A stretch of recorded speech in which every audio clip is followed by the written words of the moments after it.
keep memory. While it's keeping that memory active, each new memory cell that is made basically increases the shelf life, so it gives you a longevity to it. Whereas these antibodies always have the same shelf life. They're going to expire after, 30, 60, 90 days. So, all right, so there we have our first time a B cell is activated. Anytime we see that antigen subsequently afterwards, that memory cell just kind of takes care of it in a more rapid fashion. And that is why we typically don't get sick a second time around with the exact same strain of something, because we have antibody and memory protecting us from that same strain.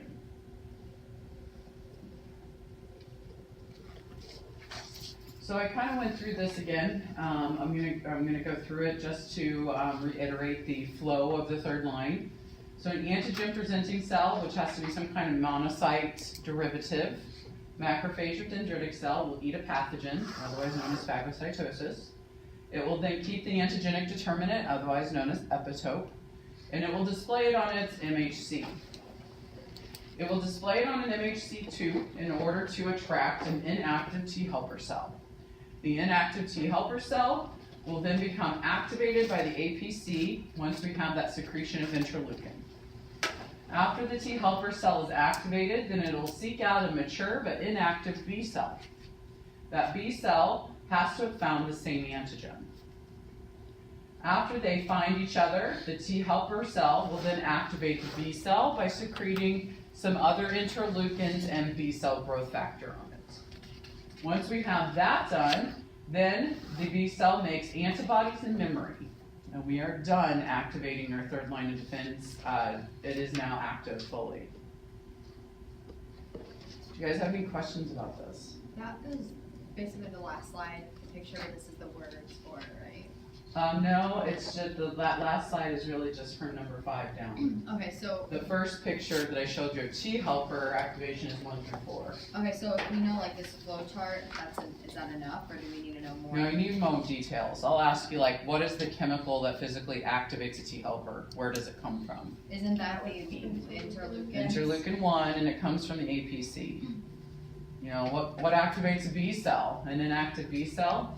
It's going to be activated by a group of interleukins plus B cell growth factor, and it specifically comes from a T helper. Yes, you need to know that. Okay, and that's only in the pictures where we'll find that Right. information, Mm-hmm. Okay. And do you know what pages these pictures are on? No, but I can figure that out real Thank you. quick. Mhm.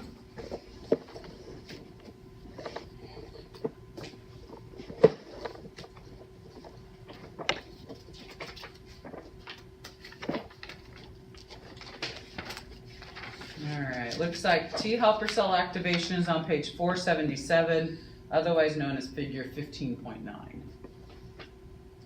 And then your B cell activation is on page 481, otherwise known as figure 15.13.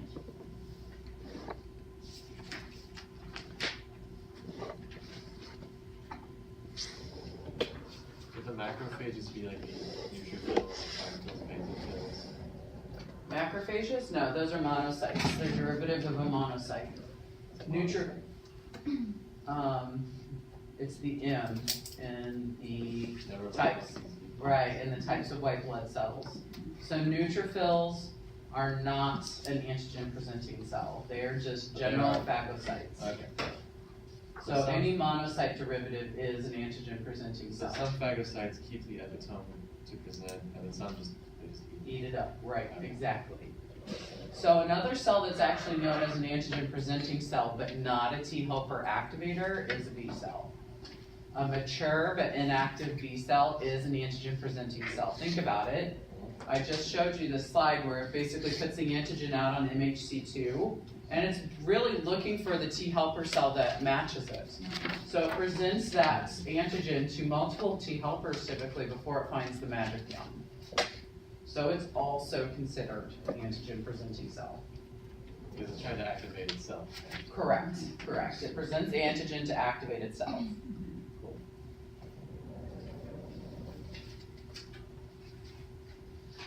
Okay, so let's talk about the antibodies that we make. So antibodies generally all have the same type of structure. The function of antibodies is typically not what most people think. Most people do think that antibodies directly destroy an antigen, and they do not. Absolutely not. So we will talk about what they actually do in a moment. Let's talk about the structure first. This should sound familiar. The structure of an antibody is made up of immunoglobulin, which is basically large Y-shaped proteins. This is exactly the same thing I said about a B cell receptor. And that's because B cell receptors are also immunoglobulin or antibody. So the top Y, the branched part of the Y shape, is typically known as your Fab region, and that is FAB, whereas the stick, the bottom part of the Y, is known as the FC region. The FC region, or the bottom part of the Y, is really known for triggering immune system cells. So it can actually bind to cells such as macrophages, neutrophils, eosinophils, mast cells, basophils, and other lymphocytes. And then the top branched region is known as your Fab region. Your Fab region up here is always going to be where your antigen binding sites are. So antigen binds up here, immune system cells bind down here.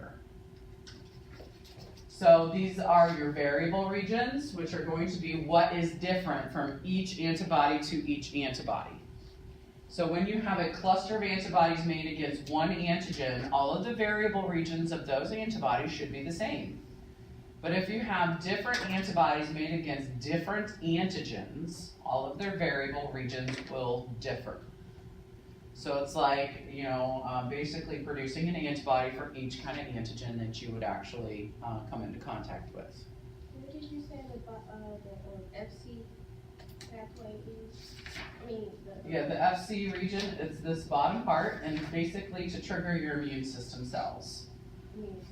Yeah, so you're looking at, neutrophils, macrophages, lymphocytes. You're saying that the antibody can bind to like a neutrophil, then the neutrophil just has it, and as it goes around and eats stuff, that will help it. No. So basically what it does is the neutrophil will bind here, and then it'll eat it. It eats the whole thing with antigen attached. Yeah. It eats the antibody that's holding the antigen. Right. I'm pretty sure it probably is, but is there a way you can see that? A way you can see it? Yeah. Only with an electron micrograph, because it is really a very small thing, very tiny. You can't see it under a microscope, you can't see it with the naked eye, no way, no how. You can see evidence of it. There's actually a test based on antibodies called an ELISA. And by using antibodies and like a chemical that changes colors, you can see the reactions that take place with color. But the physical antibody binding, not without a very high power microscope. So, is the antibody a one-time use, or does it get recycled? So it No, binds to the usually it's antigen. just a one-time use. Now, it Okay. can bind to multiple antigens at the same time, so you're neutralizing multiple antigens at once. But yeah, one-time use, it does not ever get recycled. It gets broken down basically into polypeptide chain and then into amino acid chain, and usually is recycled for use of making new antibodies later. But the single antibody itself is only used once. All right, so this is kind of like the 2D version of it, and this is really the three-dimensional version of an antibody. It's made up of protein, right? So what do you guys know about proteins? They're three-dimensional structures, right? So that does mean that antibodies are also subjected to all of the rules of protein, which means they can also denature if they are taken out of the proper environment of our bodies. What page is this picture on? It's figure 15.14. Okay, thank you. It's on page 640. Thank you.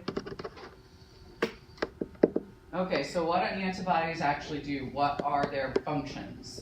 Like I said, none of them actually physically kill anything.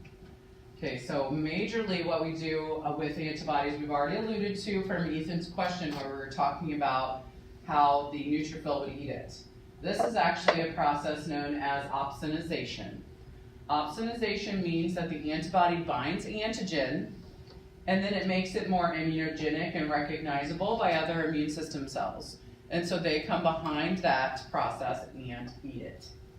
So it's basically where the antibodies coat the antigen. They tag it for destruction. It's almost like putting a big red X on their back saying, come eat me. And that's really what the majority of these antibodies do. So here's a picture of it. They tag it, and then they opsonize it. So basically, the antibodies will attach to all of the different epitopes on the surface of the antigen as possible, making it more recognizable, bigger even. And then your phagocytes will actually recognize those FC regions, bind to it, and then start phagocytosing them. The other thing that our antibodies do is an agglutination process, which is very similar to precipitation. So I'm going to kind of cover them both at the same time. So what ends up happening is with an agglutination and a precipitation, basically the difference is agglutination happens with big particles, precipitation with small particles. So what they do is you'll basically find that they aggregate together, so they will form a big clump. You will end up finding that some of these are going to be filtered out by spleen. So what ends up happening is they get taken out of bloodstreams, and they will actually end up being deposited into waste products so that you'll excrete them with your excretory system.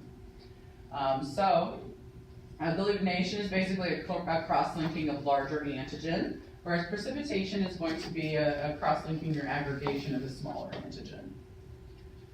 And then we also have neutralization. Neutralization can occur with viruses, and this is the basis of a lot of our vaccinations against virus. It can also neutralize the active sites of enzymes that are harmful to us, which is also a basis for other vaccinations. So neutralization, you get a lot of vaccines in this area. So what we have here is with a virus, basically these little spikes sticking out of a virus are how they infect us. They basically attach to our cell surface receptors, and then after that attachment with their spikes, they can then infect us by sticking their DNA in our cells. So if we prevent them from attaching to us, we can prevent them from infecting us. So that's basically what neutralization is doing. We make antibodies against the spikes, so basically against their entry point. And by doing this, we cut off their entry, and therefore we do not have infection. When it comes to the active site of an enzyme, basically the antibody is going to be formed against the active site itself, so it sits in there and does basically a competitive inhibition. So it stops the reaction from occurring. This is how we have tetanus vaccine. This is also how we have pertussis and diphtheria vaccine. So all of these toxoid vaccines are basically against a type of enzyme or a toxin that specifically reacts with our body to make a reaction happen. We inactivate the active site and therefore shut it down.